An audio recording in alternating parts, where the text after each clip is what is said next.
Bueno, buenas tardes. ¿Qué más puedo decirle a todos? Que realmente me siento muy orgulloso de estar en esta ciudad. Básicamente, primero porque quiero mucho Corrientes, casado con una correntina, pero antes de conocer a la correntina ya quería Corrientes, ¿eh? O sea, no es que me enamoré de Corrientes a través del enamoramiento de mi esposa, sino que soy un enamorado de vuestra provincia de muchos años. Yo hace 52 años que vengo a Corrientes, tengo 74, así que saquen la cuenta que tenía muy pocos años cuando empecé a venir. Y me enamoré de Corrientes. En toda la etapa del hotel de turismo, cuando el hotel de turismo era manejado por la Nación a través de distintos directores, yo les insistía mucho. Mi experiencia cuando estuve en el Liberá, cuando tenía 20 años, viví 20 días en una isla en los esteros, con 3 muchachos más, después nos separamos y cruzamos nosotros, fuimos a Brasil, hicimos un gran periplo. Pero eso me sirvió de experiencia para insistirle mucho a los porteños, como les decimos nosotros. A nosotros los bonaerenses nos dicen porteños también equivocadamente, pero nada que ver. Los que vivimos en el Gran Buenos Aires somos de la provincia de Buenos Aires, no somos porteños. Ya ni los porteños son porteños, así que no pasa nada, no podemos hablar tranquilos. Pero sí eran porteños por lo general los interventores que venían y no conocían nada. Conocían el Paraná porque lo tenían enfrente, pero no conocían nada. Entonces yo les explicaba y les decía qué era Corrientes, todo lo que podíamos hablar. Pero le cargaba mucho las pilas con lo de, ustedes saben lo que son los esteros de Liberá, les decía yo a los distintos interventores que tenían, ¿no? Y bueno, años después, la historia la conocen ustedes, se ha plasmado en ley, justamente con doña Carlos Pellegrini, que tuve el honor después de 50 años de estar en enero. Pero ahora vamos a Belgrano, que es lo que a ustedes les interesa y no mi vida, ¿no? Realmente tienen ustedes algo espectacular, los que han nacido en esta tierra y la disfrutan, de haber tenido al padre de la patria, Manuel Belgrano, quien ha sido un todoterreno. Antes de ir a Belgrano, porque si no después me voy a olvidar y al final no va a quedar bien que lo diga, les traigo el saludo a todos ustedes de Manuel Belgrano, chosno de Belgrano, descendiente de Mónica Belgrano, que después al final vamos a hablar un poquito de Mónica Belgrano, que es la hija de Manuel Belgrano, del cual nace esta dinastía que llega a nuestro Manuel Belgrano Chosno, presidente actual del Instituto Nacional. Así que le traigo el saludo de él. Todos, la mayoría, por supuesto, salvo algunas asociaciones que no están ligadas al Instituto Nacional, estamos bajo el paraguas del Instituto Nacional. Así que le dejo el saludo de nuestro Manuel. Quien además, ojalá tengan la oportunidad un día de tenerlo aquí en Curuzú, se van a dar cuenta y se van a acordar. O cuando un día lo vean en un programa de televisión o algo, se van a acordar. Es un Belgrano en miniatura, ¿no? Porque lo siente, lo vive, realmente es una persona de bien, es Belgrano. Se le nota la sangre de Belgrano a Belgrano. Y además es un civil. Otra de las cosas que a veces en la vida no son casualidades, ¿no? Entonces, fíjense, muchos años fue militar el presidente del Instituto Belgraniano Nacional, muchos años, Luz Uriaga, pero más de 25 años. Y él es un civil.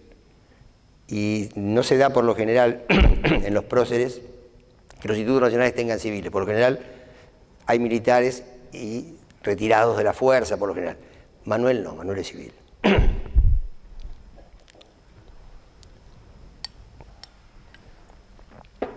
Bueno, ahora sí entramos de lleno con nuestro prócer.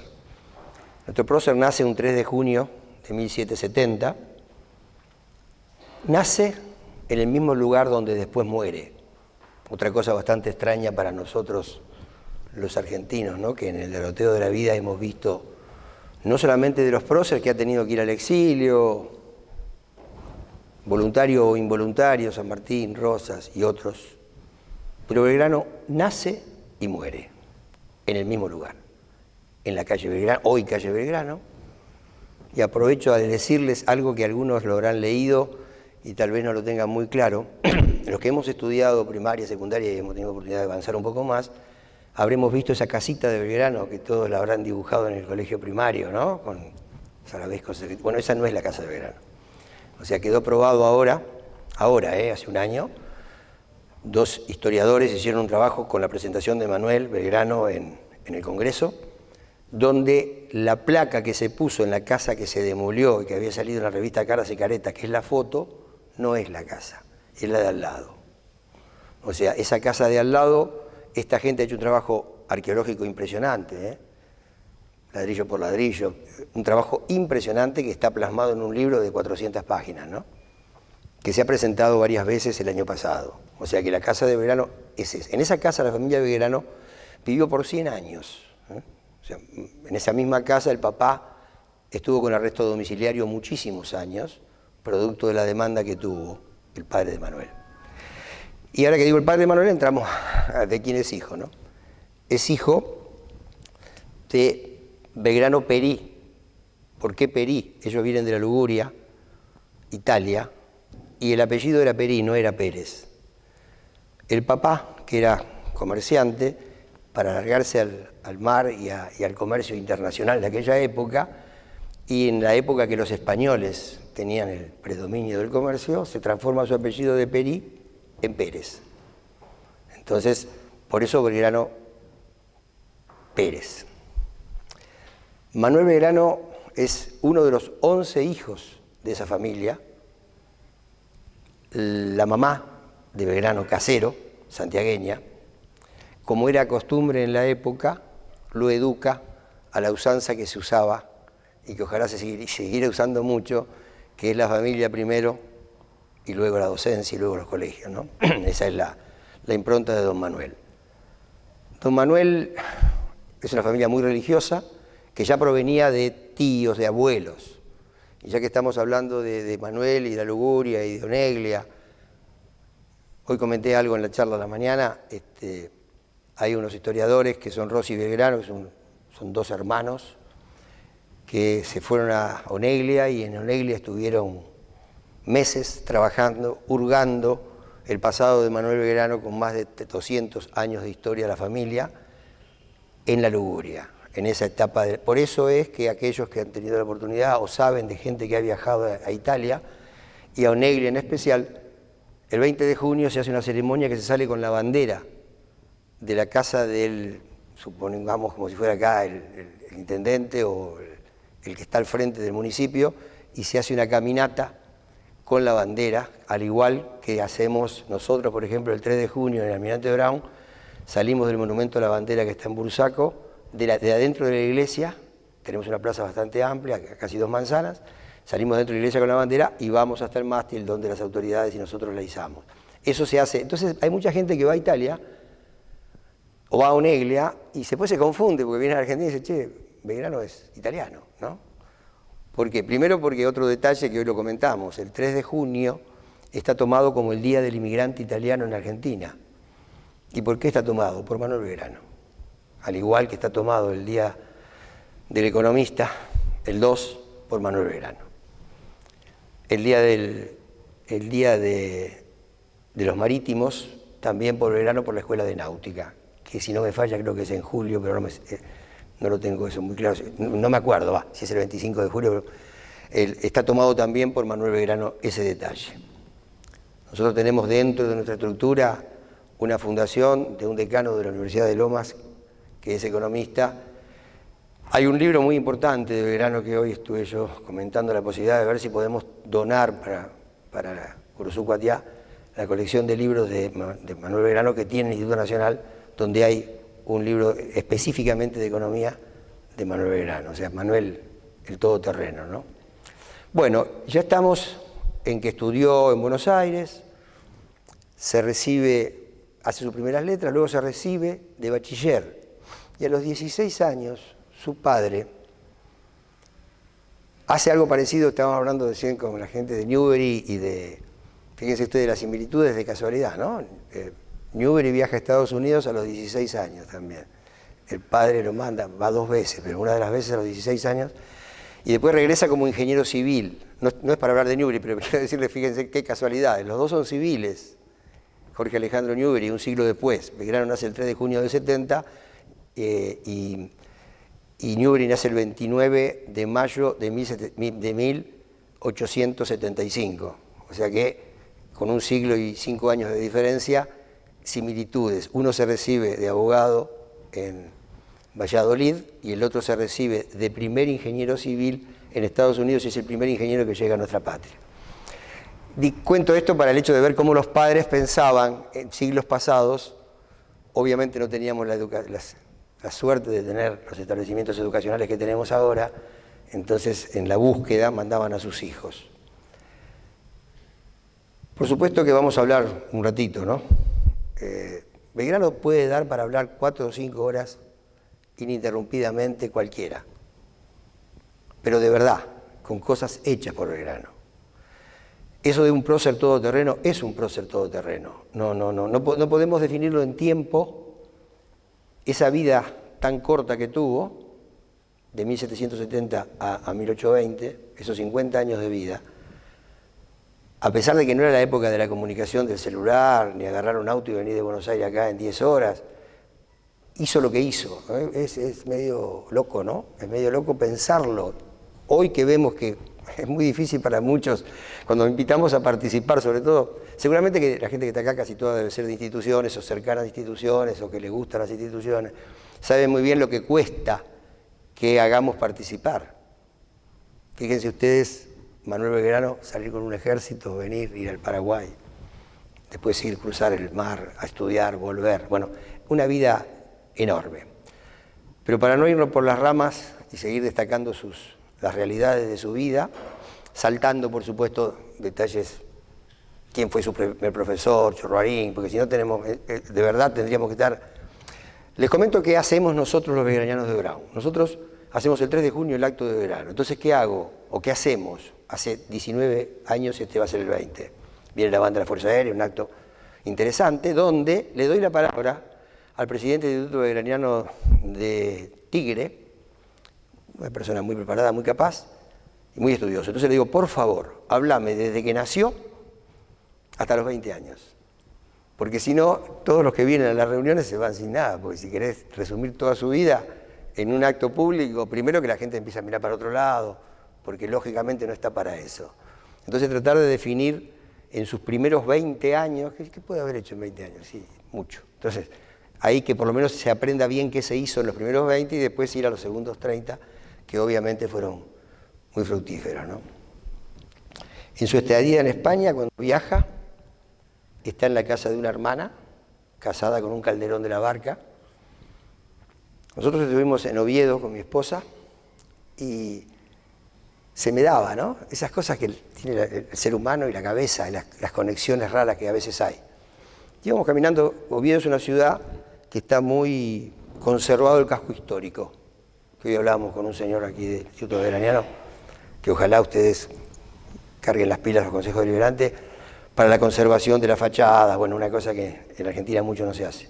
Pero lo de Oviedo es impresionante. Yo iba caminando con una sobrina, y no sé, se me daba como que aspiraba aire de Belgrano. Yo digo, acá anduvo Belgrano. Esas cosas que se me pusieron por el nombre de los... Él tenía muchos pensadores de los cuales se nutrió. Y las calles de Valladolid tienen los nombres de Campomanes. Entonces decía, pucha, si esto está todo acá, Belgrano debe haber andado por acá. Se me había ocurrido, ¿no?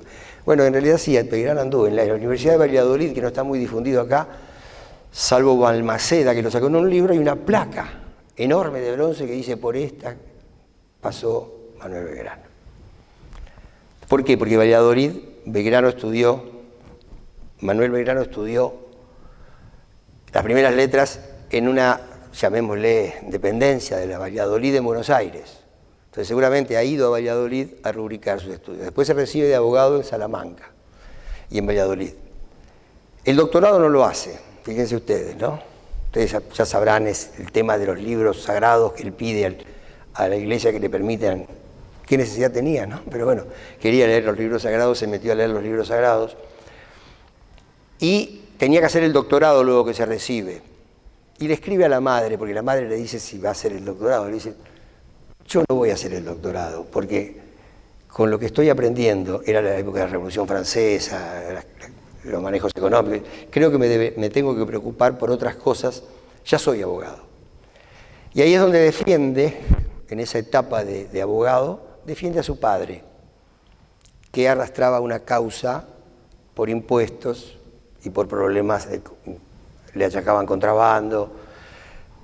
Salió limpio de culpa y cargo su padre, con un trabajo hecho por Manuel.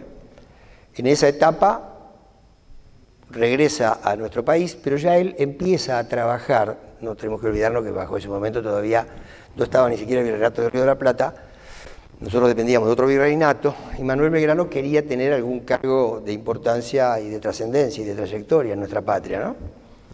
Y bueno, se le da, es nombrado, se crea el consulado, que no estaba, se crea el consulado de Buenos Aires, y en ese consulado de Buenos Aires lo ejerce hasta después de la Revolución de Mayo, hasta que después empieza a tener sus licencias para poderse... Otra similitud con Newbery, ¿no? Fíjense, sobre todo para los que vieron el globo y vuelan y van a Brasil y ven los globos. Y otra similitud que tienen ambos. Los dos han tenido una visión del país constante de renovación y de hacer cosas por el país. O sea, uno desde un área totalmente distinta, ¿no? Pero los dos revolucionarios en cuanto a traer cosas nuevas e insertarlas en nuestra patria. Eso hizo a través del consulado. Entonces, cuando él llega al consulado, los que más o menos estamos fanatizados con este tema, decimos que empieza a nacer la patria. La patria empieza a nacer, ¿por qué? Porque Manuel Belgrano desde el consulado empieza a hacer tareas inherentes a darle al país un rumbo de país. Tal vez sin saberlo, sabiéndolo, eso no. Nosotros hicimos 2 libros, aprovecho para meter el chivo, total después me voy a acordar cómo seguir. Nosotros hicimos, en el Instituto Belgrano hicimos un libro que se llama Los perfiles de Belgrano, que es este. Precisamente por lo que estamos hablando. Hay tanto para hablar que se me ocurrió darle a 5 personas distintas un perfil de cada uno de Belgrano y que cada uno desarrolle ese perfil. Y después se nos ocurrió hacer este segundo libro, que lo lanzamos, los dos lo lanzamos también en Corrientes, en la capital, la ciudad de Corrientes. Uno en enero del año pasado y otro en enero de este año. Este se llama Las batallas de Belgrano. Cuando se nos ocurrió hacer esto es precisamente por eso, porque para que la etapa del consulado, que tiene una importancia vital en nuestra patria, porque es cuando Belgrano empieza a ocuparse de la mujer, empieza a preocuparse del cáñamo, empieza a preocuparse todo el cuidado de los suelos. Llega, fíjense ustedes, llega a ser el precursor, otra cosa que nos dijimos, los seguros en la Argentina. La primer compañía de seguro, ¿a quién se le ocurrió? A don José Manuel Joaquín del Corazón de Jesús, Belgrano. Se le ocurrió a él. Se llamaba La Confianza, fíjese encima qué picardía, ¿no? El nombre, La Confianza, compañía de seguro. Hoy desconfiamos bastante de las compañías, pero él trató de que a través de la confianza la gente se chupe y se meta dentro del seguro. Como si fuera poco y le sobrara tiempo, la Escuela de Náutica nace por Manuel Belgrano. La Escuela de Matemáticas nace por Manuel Belgrano. La inserción de las imprentas, las 2 que habían quedado, una de los niños expósitos y la primera que habían quedado caducas, las revive don Manuel José. Aparece como periodista.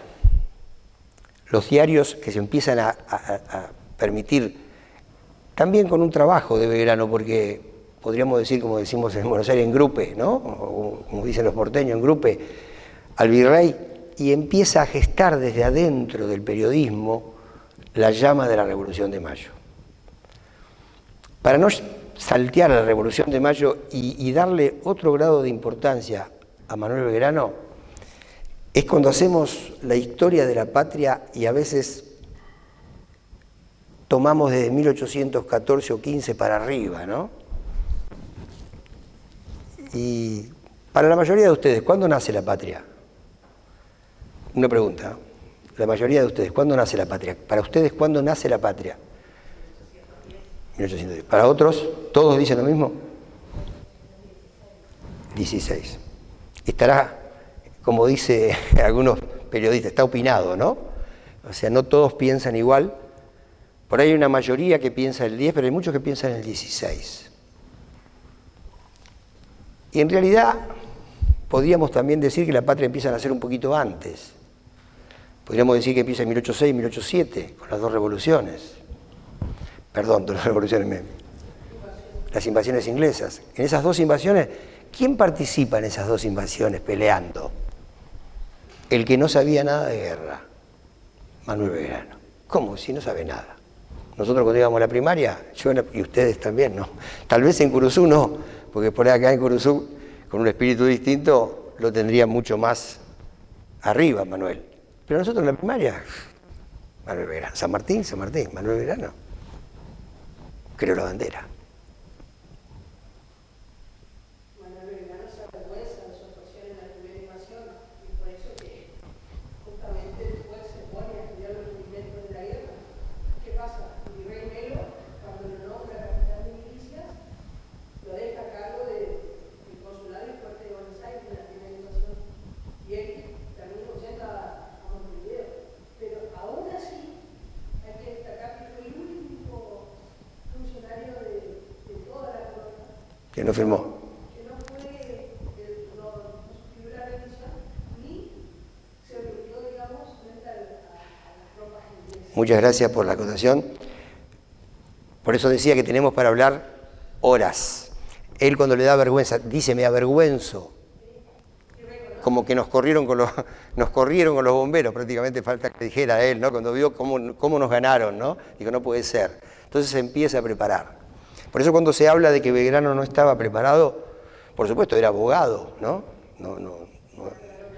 No era su carrera militar, no se preparó para la carrera militar, pero la desarrolló obligadamente. Y el otro detalle, por eso yo iba a 1806 y 1807.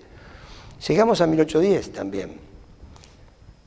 En esa, también grabemos muy bien el tema del periodismo, porque fue una revolución encubierta la de Perón, una revolución encubierta la de Belgrano a través del periodismo.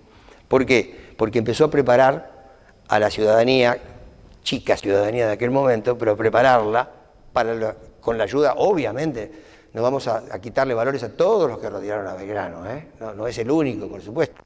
En este caso estoy hablando de Belgrano, ¿no? O sea, cuando vengan a hablar de Castello, que vengan a hablar, es otro tema. O de Moreno, por supuesto, no quitándole méritos. Para meter y poder tener... Además tuvo suerte Belgrano, a pesar de su corta vida, tuvo suerte que le permitió todo, porque podría haber pasado el ostracismo, podría haberse exiliado, podría haberse bajoneado y decir, no, basta, cuando lo juzgan, bueno, no vamos a llegar a los juzgamientos de Belgrano, ¿no? Entonces, ¿qué le pasa a Belgrano? Bueno, Revolución de Mayo, primera junta, un hombre importante de la primera junta.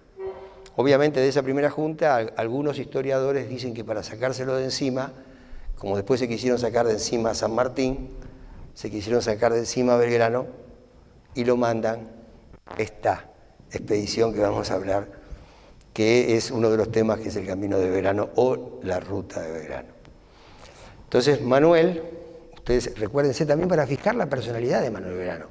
Manuel Belgrano en las idas y venidas que había con el virrey, que hacen toda esa manganeta para meter los papeles, como dicen los quineleros, para que la revolución no se frustre en aquella votación que hubo, y cuando Belgrano dice, si no entrega el poder, con mis propias manos lo voy a arrojar por el balcón. O sea, su personalidad era así. Con nosotros en el colegio nos decían, no, porque era su voz aflautada, que es cierto, ¿no? Ustedes sabrán la anécdota esa que tuvo San Martín cuando lo defiende por el tema de la voz aflautada. No todos tenemos la voz de Arnaldo Andreu, pero de cualquier manera podemos hablar, ¿no es cierto? Y bueno, es el caso que le pasa a Manuel. No necesitaba demostraba en los hechos lo que era. Era de un caminar apabullante, una velocidad, dicen que no lo podían seguir de cómo caminaba con la rapidez que caminaba, cómo vigilaba las tropas de noche, cómo salía. Cuando hablaban de la blandura de Belgrano, que era blando Belgrano, era blando y salió, hizo fusilar a los desertores, blando. ¿Qué quería que haga? Tire con una soga como Sarzán. O sea, ha demostrado en el camino de su vida, ha demostrado hombría de bien y ha demostrado ser, cuando necesitó ser, un guerrero. Por supuesto, tenía los elementos, bueno, vamos a llegar a la parte de los elementos.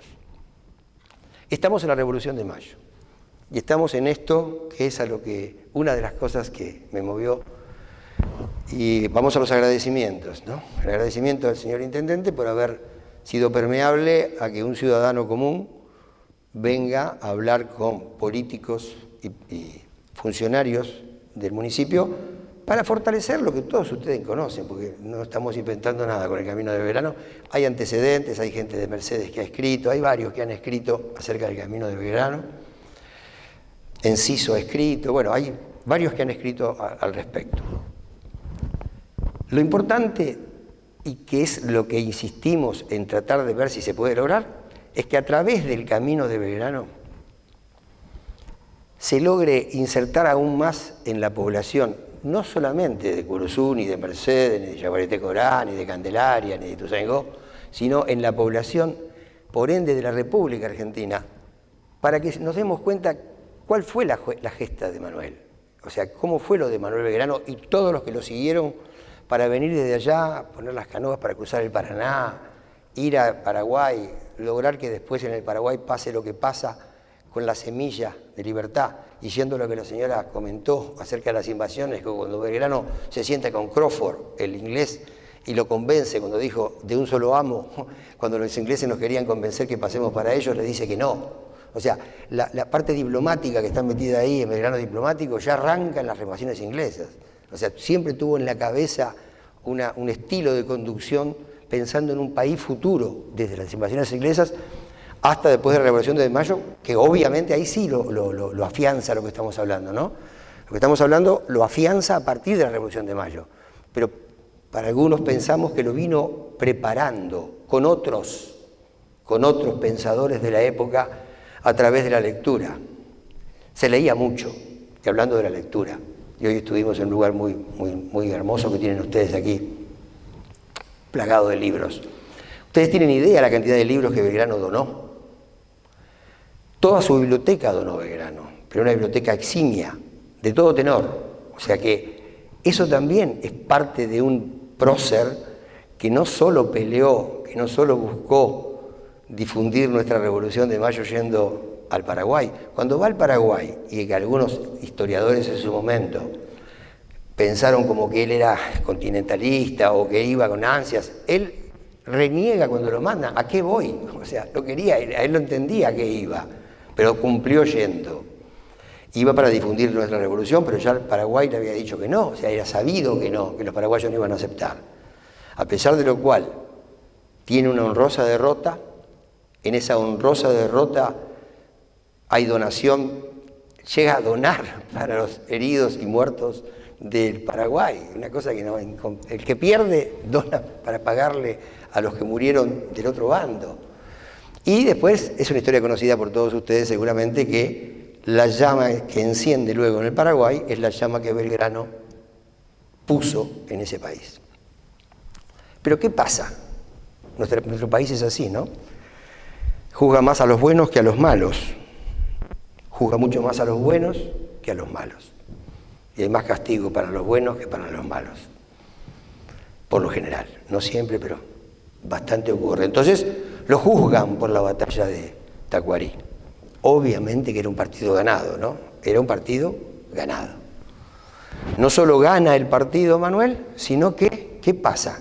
Que tenemos el honor, los belgranianos del Almirante Brown, que la manda que se le da a Belgrano para venir por segunda vez a Corrientes, después, ya dejamos Tacuarí, discúlpeme usted, seguramente que debe saber mucho de historia, pero si nos quedamos en Tacuarí y nos mojamos todo y nos vamos a pelear ahí, va a venir el tamborcito, tendríamos que hablar, por supuesto, también de Ríos, pero como les digo, si ustedes quieren, un día venimos, nos quedamos a dormir y varias horas salimos, entramos y seguimos charlando, pero olvidémonos, Ríos existió, Vidal, el lazarillo de Vidal era Ríos, pero bueno, saltea, se me va a costar volver a donde estaba. Era algo de que Belgrano, estábamos en el Paraguay, en la batalla. Ah, ahí está, muchísimas gracias. Usted va a ser mi apuntadora. Cuando yo me pierda, usted me dice, mire, venía por ahí, ¿no? Gracias. ¿Qué pasa? La segunda vez, no, lo quiero hilar con lo que pasó, con la manda. Ahí está la manda. Cuando le dicen a Belgrano, no le van a decir, che, pibe, pero más o menos, ¿no? ¿Por qué no te vas al Paraguay? Y fíjate a ver cómo podemos hacer un tratado, porque ya que no lo pudimos convencer que peleen, que estén con nosotros, por lo menos que no estemos en contra. Y ver, ¿qué le dice Belgrano? Pero escúchame, me están juzgando, libérenme de lo que me están diciendo que soy un inútil, me van a mandar a hacer otra gestión y todavía no me sacaron el yugo del otro. Entonces, le sacan y le dan una manda. Yo hablando un día con un señor aquí en Corrientes, me dice, ¿no se podrá conseguir la manda por la cual la Junta lo manda a Manuel a Y bueno, hablé con el Instituto Nacional, la rescataron y está en un museo que hay en Yaguareté Corá, puesta la manda de lo que estamos hablando, ¿no?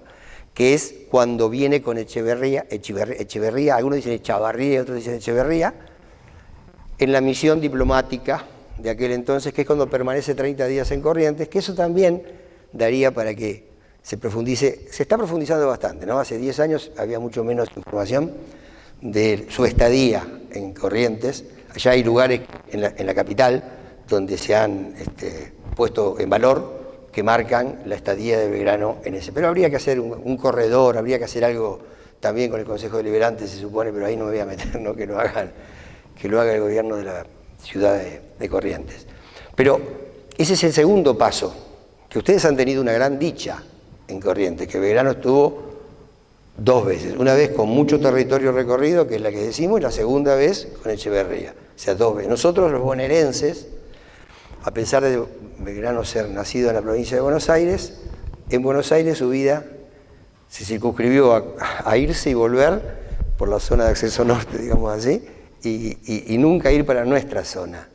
O sea, la zona de San Vicente, Bransen, toda la zona de la provincia de Buenos Aires que va hacia Chascomús, tiene una historia muy rica, desgraciadamente, en luchas internas entre distintos unitarios y federales, pero no lo tuvo a partícipe a Belgrano. Entonces nosotros nos volvemos locos diciendo, che, habrá pasado por acá, pero no podemos lograr no tener una foto en un lugar que haya pasado.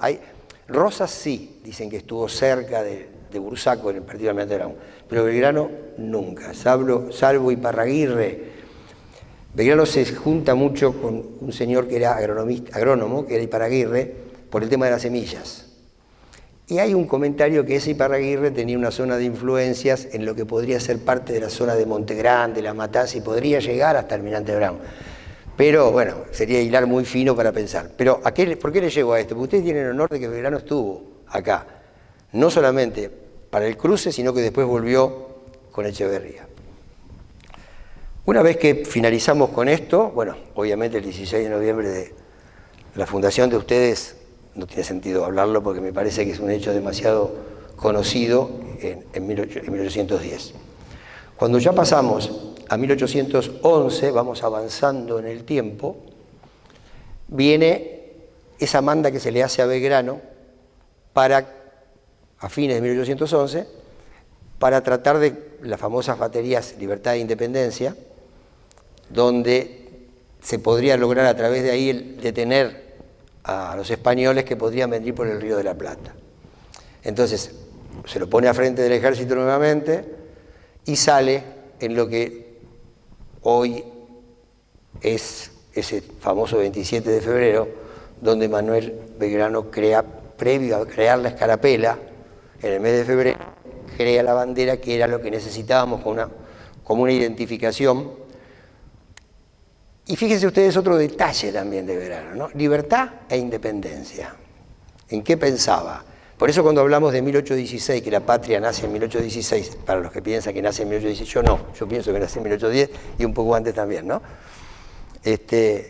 Fíjense cómo él hablaba de libertad e independencia cuando va a las 2 baterías y le pone ese nombre. O sea, no es casualidad, que es cuando justamente su carácter en ese mismo 27 de febrero es cuando le manda al gobierno de Buenos Aires, que no lo alcanzó a recibir, que no siga avanzando, que conviene más que él fortifique y vuelva para Buenos Aires.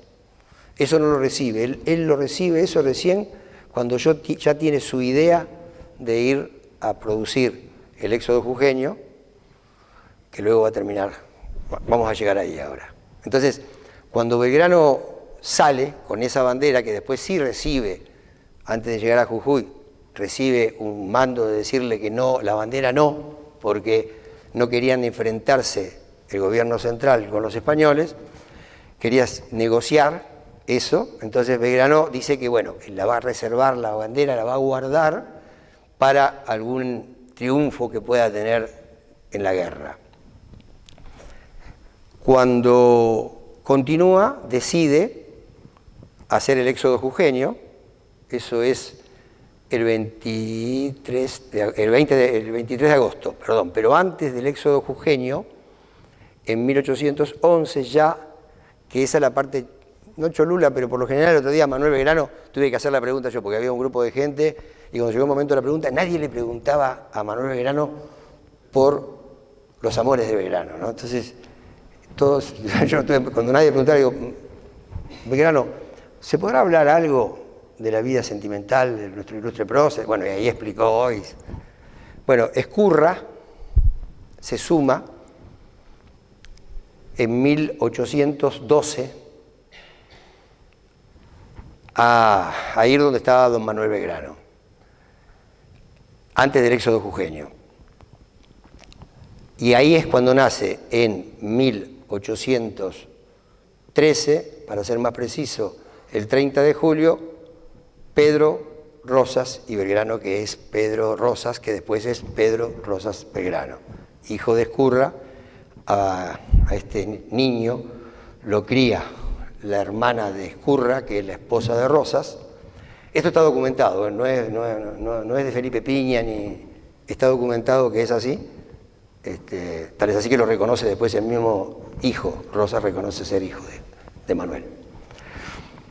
Se produce el famoso éxodo jujeño, que es un hecho inédito de la historia del mundo, con esa valentía también cuando llega el momento que les dice que si ellos no dejan los bienes, si es necesario van a ser pasados por las armas o les se prenderán fuego a los lugares que tenga, demostrando nuevamente su fortaleza de personalidad. El éxodo es en agosto, pero en julio es cuando él hace esa proclama, que cuando ustedes tengan tiempo y un día la vean, léanla, cómo es la exhortación que Belgrano hace, porque hay que convencer a un pueblo que deje todo, ¿no? Y que se vaya, no es fácil, pongámonos en el lugar, ¿no es cierto? No es fácil, y lo hizo. Entonces, eso es un hecho también, cuando puedan, traten de buscarlo. Y bueno, después viene la batalla de Tucumán, 24 de septiembre, ese triunfo espectacular, con muchas anécdotas, ya sabrán ustedes lo de las langostas y las cargas de caballería, realmente una batalla, y ahí quiero detenerme un poquito también en la batalla. ¿Cuántas batallas se pelearon en territorio nacional? Señora, usted que es una ducha, ¿cuántas? ¿Alguno más que tenga idea? No, batallas, no combates. Batallas es cuando se pelea. San Lorenzo es un combate. O sea, batallas, para ser más sencillo, dos. Las únicas batallas que se pelean en territorio nacional, Tucumán y Salta. Esas no son territorio nacional, lo perdimos después. Por eso yo decía, las únicas batallas. No, pero no, estamos hablando de batallas peleadas en el territorio nacional. El combate de San Lorenzo es un combate y las únicas dos batallas que se pelearon en la actual República Argentina no es Vilcapugio y Ayohuma porque perdimos. O sea, voy al hecho del grado de importancia, ¿no? Vilcapugio y Ayohuma se pierden. ¿Qué pasó con los territorios? Se perdieron. Tucumán y Salta se ganaron. ¿Qué pasó con los territorios? Quedaron. A eso yo voy. Las únicas batallas que se pelean en el territorio nacional son las batallas de Tucumán y Salta. Batallas es un enfrentamiento de ejército contra ejército. Eso es una batalla. Lo otro no son batallas, son combates. Los combates que hemos tenido acá no son batallas, han sido combates que tampoco han sido ejércitos organizados, sino que han sido malones. O sea, batalla contra un ejército formal que vino formado con uniforme y con tamborcito y con escuadras y planificada como las batallas, dos, Tucumán y Salta. Y las dos en territorio nacional las gana, y no son casualidades las cosas, no las gana de casualidad, porque hay un arraigo distinto. Ustedes retrotráiganse a anterior a Belgrano, el ejército cuando va a pelear fuera de nuestros límites, hubo grandes problemas con herejías, era bastante común que ocurrieran desmanes con los ejércitos, los españoles lo hicieron bastante, pasaban a degüello, bueno, distintas, pero también fuimos herejes nosotros en los anteriores a Belgrano. Entonces la imagen que había desde Salta para arriba no era buena. Entonces la defensa que los pueblos hacían Por eso Belgrano, ¿cuál fue el problema mayor que tuvo Belgrano? No voy a seguir haciendo preguntas porque si no parece que estuviéramos en el colegio, ¿no? Pero, ¿cuál fue el problema mayor que tuvo Belgrano? Y se dio cuenta que lo iba a tener, lo que estamos hablando. Entonces dijo, no, pará, si yo me voy, no dijo pará, no sé cómo habrá dicho, pero si voy, primero tengo que afianzar en eso, en el Alto Perú, afianzar. Entonces a sus principales generales los mandó a distintas funciones y los puso de gobernador en tal lado. Claro, cuando tuvo que pelear, se le diezmó el ejército, no le llegaron los refuerzos que eran necesarios y por eso tienen las derrotas de Vilcapugio y Ayohuma. En este libro, las batallas de Belgrano fueron escritas por 3 personas, uno de Buenos Aires que busqué a propósito, porque su origen, Buenos Aires, y este hombre es de Buenos Aires, el doctor Abraham, que no es el Abraham de acá, es otro Abraham de Buenos Aires, que hizo la batalla de Tucumán y Salta, y el éxodo jujeño. El doctor De Niri, que es doctor en historia y es el director del Archivo General de la provincia de Corrientes, le pedí y nos hizo para el libro La batalla de Tacuarí. Y la profesora Ledesma, que es una erudita escritora que hace 40 años o 35 años que está en el Instituto Nacional Belgraniano, nos hizo la batalla de Vilcapugio y Ayohuma. Y el día que tengan la oportunidad de leerlo, lo que escribe esta señora, se van a dar cuenta cómo el grado de importancia que ella pone en el trabajo importante que Belgrano hizo para el futuro de esos territorios. O sea, cómo afianzó el futuro de esos territorios. O sea que no solamente él peleaba, sino que además de pelear, quería sembrar semillas, como las semillas cuando vino al consulado para las distintas cosas. Se pasó haciendo ese tipo de cosas don Manuel Belgrano. Bueno, es derrotado en Vilcapugio y Ayohuma, obviamente. Ya sabrán ustedes también que a pesar de la rendición no le sacaron las banderas. Nosotros, y están en nuestros museos, las banderas que se les arrebataron a los españoles en su momento, ¿no? En cambio a Belgrano, ni en Paraguay, ni en Vilcapugio y Ayohuma fue desprovistos. Algunos de ustedes podrán hablar o habrán escuchado hablar de la bandera de Macha. Ese es otro tema. Todavía el Instituto Nacional Belgraniano no aprueba lo de Bolivia, que la bandera de Macha haya sido la de Belgrano, que puede haber sido una de las gestas, sí, pero no está reconocido por el Instituto Histórico de la Nación ni por el Instituto Nacional Belgraniano que la bandera de Macha sea la bandera de Belgrano. Estamos en las derrotas de Vilcapugio y Ayohuma. No sé cómo estoy, para que no se aburran y me echen. Bueno, me dijeron 1 hora, así que van a tener que aguantar. Si vinieron y preguntaron, les dijeron 1 hora. Así que más de 1 hora no voy a estar, pero 1 hora voy a tratar de cumplir. Y sin inventar. Les decía que cuando es derrotado, vuelve, es nuevamente juzgado como la primera vez. Y bueno, hay que absorberlo, se no tiene más remedio porque lo necesitan. Yo no sé si lo absorbían también muy convencidos de absorberlo, decía, si no lo absorbemos ¿de dónde sacamos otro como este? ¿No? Entonces, bueno, nuevamente nuestro ilustre es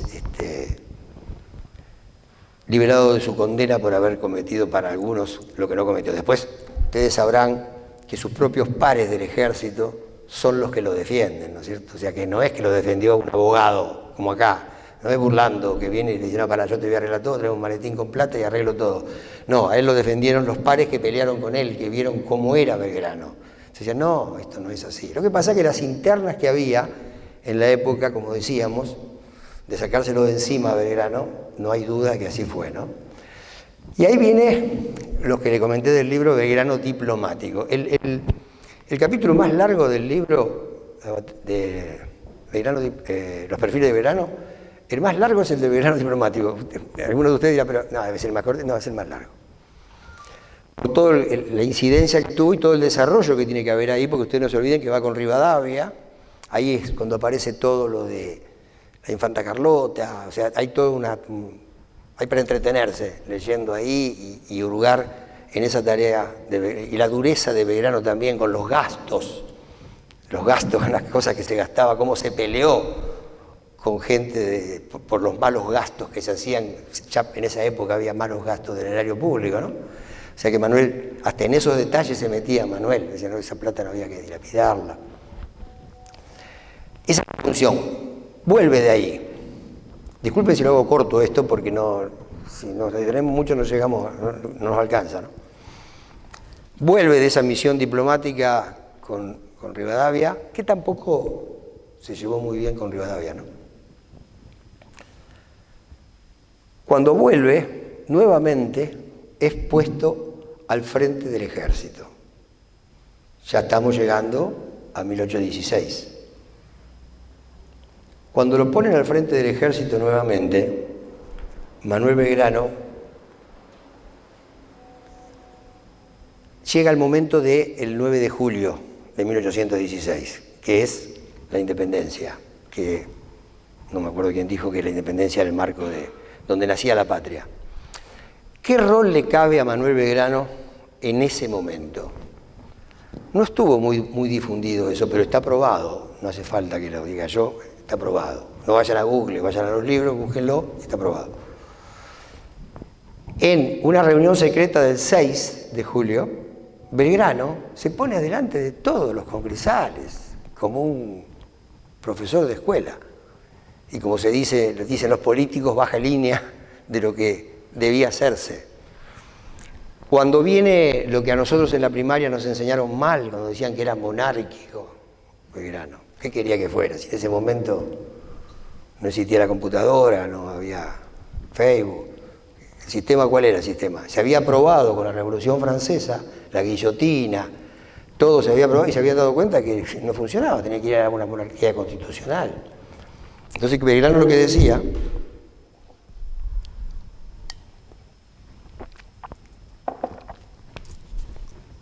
Belgrano lo que proponía era justamente una monarquía constitucional. Fíjense ustedes, sobre todo nosotros que somos un país demócrata, hoy todavía en el mundo hay monarquías. Ustedes van a Holanda, por ejemplo, y se encuentran con que en el Día del Rey todo el mundo sale a la calle y estamos todos locos. ¿Esto cómo puede ser nosotros? O sea, el mundo es así. Tailandia es la monarquía, la única monarquía en la historia del mundo que no cayó es Tailandia. Nunca cayó. Nunca cayó. Ni con las guerras mundiales, ni nada. ¿Qué pasa, che? ¿Cómo o sea, tan loco no estaba? No quiero decir que hay que ser monárquico, pero quiero ubicarnos en tiempo y espacio de lo que pasaba con Belgrano en aquel momento. ¿Belgrano qué decía? Que no era Belgrano, era Miranda. Ustedes, los mayores y los que han tenido la oportunidad de un poco leer o escuchar, nosotros no inventamos la pólvora, los chinos inventaron la pólvora, ¿no? Pero nosotros siempre parece que inventamos la pólvora, y no, nosotros no somos los gestores de la Revolución de América, los argentinos solamente, O sea, hay otros. Entonces Belgrano, con total humildad, Miranda, dice Belgrano, la figura del Inca no es un invento de Belgrano ni de San Martín, sino que San Martín se acopla a Belgrano, apoyándolo a Belgrano, porque San Martín la tenía bastante clara quién era Belgrano. No debemos olvidarnos que San Martín... ¿Cuándo llega San Martín a la República Argentina, señora? Muy bien. ¿Y qué había pasado en la Argentina en 1812 ya?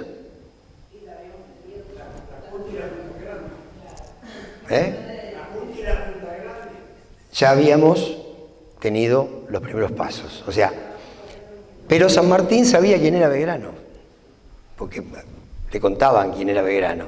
Entonces, cuando San Martín lo apoya a Belgrano, diciendo que sí, que está bien. ¿Quiénes son los que están en contra del proyecto de Belgrano? Los llamados porteños de aquella época, ¿no? No voy a hacer apellidos porque hay apellidos de prosapia que todavía siguen estando hoy. Pero son los que no querían el pata sucia, llamaban al indio. Otro concepto bastante equivocado nuestro, ¿no? Del pata sucia, del indio. Resulta que yo tengo un amigo que se llama Hugo Sosa con Z, Hugo Sosa, exdirector nacional de Penitenciaría Nacional, descendiente del cacique Yancamil, conferencista en la Feria del Libro, en muchos lugares, que sería lindo que un día lo traigan para que escuchen sus antepasados, dónde estudiaban, a qué colegios iban a Europa. El que iban a elegir para rey, si se daba, no era que lo habían sacado de una tribu, era uno que había sido cultivado. Y además, ¿qué otra cosa pasaba en la época? Los idiomas. ¿Qué se hablaba castellano y español? No, el idioma menos hablado en el virreinato, en nuestra pseudo república, digamos, ¿no? el menos hablado era el castellano, las lenguas aborígenes.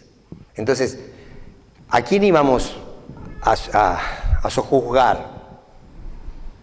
Ahora que dije los aborígenes, salté algo muy importante de don Manuel José Joaquín de Corazón de Jesús Belgrano, ¿no? Que es que el reglamento que hace en Candelaria. Por eso le decía que podríamos estar horas. ¿Qué se le ocurrió hacer el reglamento? ¿Qué se le ocurrió a Belgrano? ¿Qué se le ocurrió a Belgrano? Ustedes saben que Belgrano traduce al castellano del inglés la despedida de Washington al pueblo de los Estados Unidos. Washington fue 2 veces presidente de Estados Unidos y no quiso ser más. No reelección, basta, me voy. Entonces hace un análisis y deja un legado para la posteridad. ¿Qué se le ocurre a nuestro bombero? Hacer la traducción. ¿La hace cuándo la primera traducción? En Tacuarí. Como ve que va a perder, quema todo. La segunda traducción, como le sobraba tiempo, ¿saben cuándo la hizo? En víspera de la batalla de Salta. Llovía, estaba con Redé, el médico que después es el que lo atiende a él, que como era de origen irlandés, dominaba el inglés y traduce. Y les cuento una anécdota rápida de eso. ¿Cómo llega hasta nuestros días la transcripción de Washington al castellano? Porque hay una historiadora que lo cuenta dentro del libro de la traducción, que voy a traerlo, si Dios quiere, ya le comprometí con la directora de Cultura a traerle uno. Entran a buscar, porque se sabía eso, el saber popular, como el saber popular de acá, que vinieron por acá, y después no lo plasmamos, nadie sabe. Ahora, si alguien se pela un poquito y lo busca, lo va a encontrar, sobre todo con una historia muy cercana. Entonces, ¿qué pasa con esto de la traducción? Esta escritora va a Estados Unidos y entra a buscar, no, ¿dónde puede estar? Entonces aparece en un lugar y dice, no, mire, creo que en tal lugar, la única traducción que había hecho al castellano, ¿cuál era? La que tenían archivada en Estados Unidos, la que hizo Manuel Belgrano, que es esta traducción de Washington. Fíjense, bueno, saltamos un poquitito, ¿no? O sea, saltamos de 1816 del Cabildo de Tucumán a esto, porque había salteado de no contar su filantropía económica, la donación primero de patricios. O sea, no es que dona, todos sabemos que donó las 4 escuelas, sí, donó las 4, pero antes de eso, donó también los de patricios. Y ahí en la donación, dentro de las donaciones, estamos en 1816, estamos en el 9 de julio, el 10 de julio conoce a Elguero. ¿Quién es Elguero? Mónica Elguero, la madre. Muy bien, están dando bien la clase, estamos bien, vamos bien. Bueno, esa parte les gusta, no van a decir que no les gusta, la parte del baile, el baile del 9 de julio. Los que vieron la película habrán visto el baile y todo, entonces ahí, viste, tipo yankee, un poco más romántico. Bueno, Mónica tiene los padres, porque no se entendía mucho esto del por qué. Bueno, la hacen casar a la hija cuando estaba embarazada y tiene el hijo la hija, que nace Mónica. La hacen casar con un señor, con ese señor tiene 2 hijos. Ella después enviuda. Hay herencia hasta muy cercana. Bueno, estamos hablando, ¿no?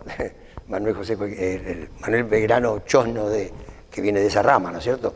Pero para ir a la historia de la época, del momento, que es más interesante que lo que vino después, porque lo de después pueden buscarlo en cualquier lado. Mónica, Manuel Belgrano, saltamos un poquito, después por ahí vamos al interregno que hay entre el 16 y el 20 que muere, ¿no? ¿Qué hace Manuel? Ve a la hija, cuando ya estaba en sus últimos suspiros. Pero por eso yo quería contar, no de los últimos, quería documentar el por qué Mónica está probado que es. Me fui a la parte económica. Él, en el testamento, aparece claramente la donación de un terreno que a él le habían donado, que ese terreno a una albacea hace que se guarden esos bienes para la hija.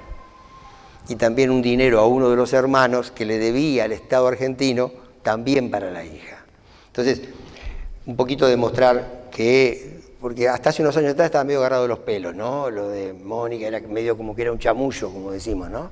Pero no era ningún chamullo, es una realidad insoslayable. Ahora, puede ser una crítica. Ahora, ¿quién se puede meter en la vida de Belgrano y cómo vivir esa quimera que él tenía de vida? Era muy difícil llevar una nena en brazos y a caballo, y Digo para los detractores, ¿no? Que dicen, no, abandonó, me parece que no corresponde, ¿no?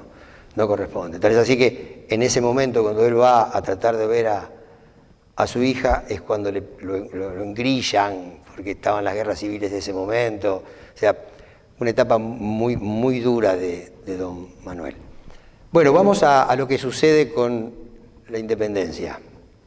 Ahí es para lo que muchos nace la patria, con esa independencia. Y ustedes también, hurgando en la historia, deben tener claro, o si no también buscar a quienes así lo consideren, que la meta de 1816 tampoco era la independencia, era hacer una constitución, en realidad. Lo que pasa es que las guerras internas eran tan duras, acuérdense ustedes también, yo vi ahí Artigas, ¿no? Acá afuera está, ¿no? En ese momento Artigas no apoya al Cabildo, a Tucumán. Al 9 de julio, claro, lo habían hecho los Pueblos Unidos. Entonces, evidentemente, teníamos un cisma adentro que no era fácil de solucionar. Entonces, nos aparece esto y tenemos la suerte de tenerla. Pero fíjense después lo que tardamos, del 16 hasta el 53, ¿no? La pucha, ¿eh? Sí tardamos para darnos una forma de patria, ¿no? Bueno, ya estábamos llegando. Hay un detalle importante, ya terminamos. Un detalle importante, creo que importante también, es el hecho de cómo muere don Manuel. ¿En qué sentido cómo muere? Para que veamos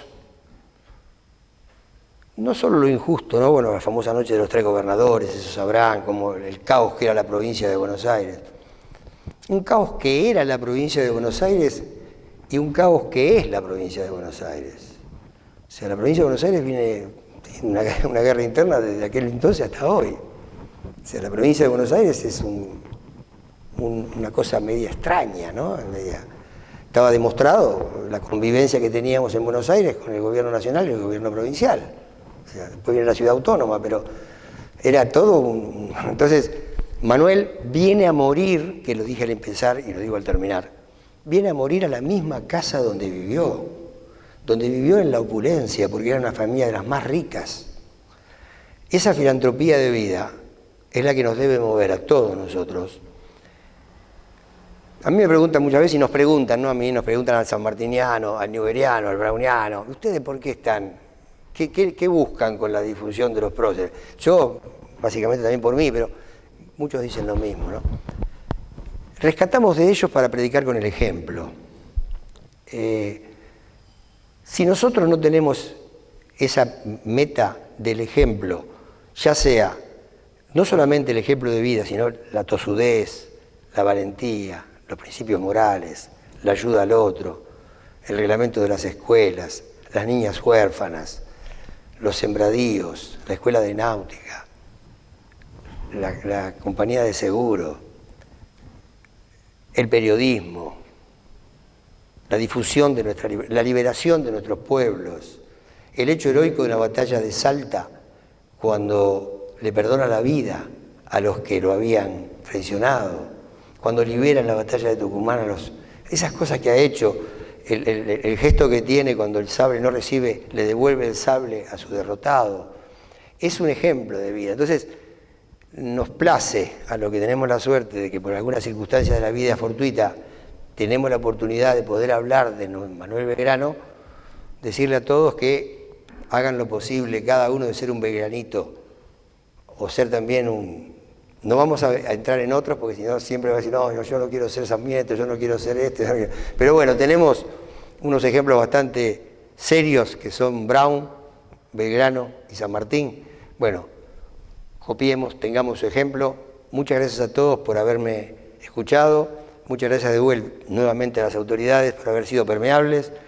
Ojalá la vacuna del camino de Belgrano, con un orden, que sea primero revivir la historia real del camino o la ruta, y luego que se afiance, sea un elemento turístico para el beneficio de la población, los comercios, sí, pero primero ojalá puedan a través del Consejo Deliberante las autoridades revivir el hecho histórico. Y a posteriori, después lo demás, si se puede, y el turismo hace que la gente se interese en saber y venir y preguntar con guías, como ha pasado con el Iberá, como pasa en tantos lugares, o como pasa en cualquier país de Europa, que ustedes van y de una sillita hacen una historia para demostrar que ahí pasó algo, ¿no es cierto? Así que, de nuevo, muchas gracias y que tengan ustedes una muy buena noche.